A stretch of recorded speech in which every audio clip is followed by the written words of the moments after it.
Hello guys and welcome. In this video I will show you how to change your iPhone name. It is very easy to do so without wasting any time. Let's get started by going to the settings. Here in the settings app you have to scroll down and you can tap on general. Here in the general tab what you need to do is simply tap on the about section.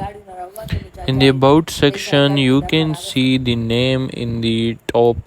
You can just simply tap on the name, and here for example it is iPhone, so we can just convert it to iPhone 11 and then just tap on done, and that's it. iPhone name is converted to iPhone 11. So that's it for this video.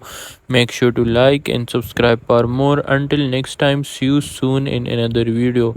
Thanks for watching.